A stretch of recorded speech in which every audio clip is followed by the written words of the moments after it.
All right, to start with, what I hate seeing on resumes, well, I hate anything more than one page. Simply, when I go to a career fair, I'm going to meet 200 to 300 people at a minimum, and I'm not going to spend the time to read a 2 or 3 page resume. So if I see a staple in a resume, I'm not going to read it at all because I have many others to see. The biggest mistake I see on a resume is not just what I see on the resume, it's someone that doesn't know their resume.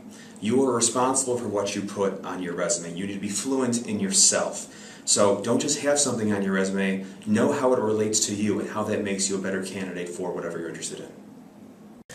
Well, I think a best practice not to do at a career fair would be to come up to the person and give a 5-minute introduction about who you are. I think you should be talking to individuals for approximately 2 minutes or so.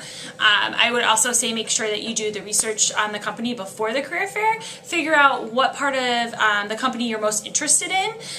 We like people to know if they want to be in audit or tax, or at least have an idea and have some research and be knowledgeable about the functions before they come talk to us, because that's really when we'll talk to you more about what you want on the different opportunities and the functions. If you are an accounting major, make sure that it shows when you will be CPA eligible, because your final graduation date is actually when we kind of work backwards and see when you should be applying for an internship or leadership program or etc. A couple things for resumes. I would say make sure again that that you have your graduation date accurately reflected on your resume, whether that be if you're getting your master's degree as an accountancy student or you're doing it in 4 years.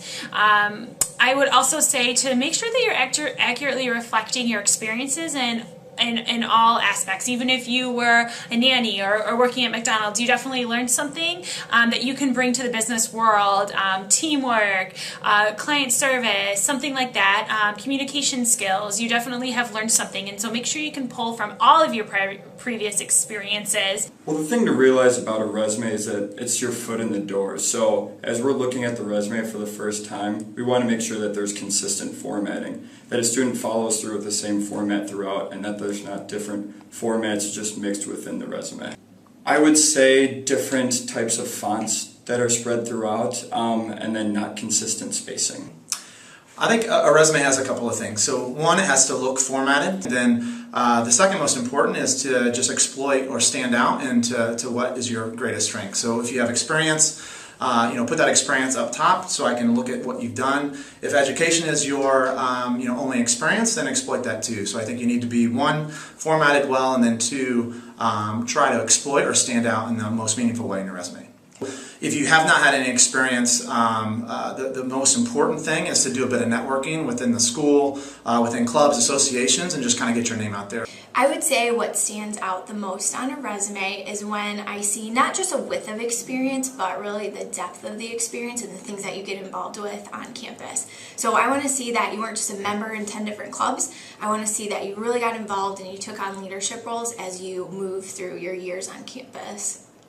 I'm currently working for Procter & Gamble. I've been with the company for 9 years in 4 different roles. I help develop our internship program with Procter & Gamble, and I see a lot of resumes. We don't want them longer than 1 page. We definitely use a lot of numbers. We want to see how much you increased sales, or how much you increased revenue, or how many programs. So use a lot of numbers in your resume, but definitely get help on it, get a lot of feedback.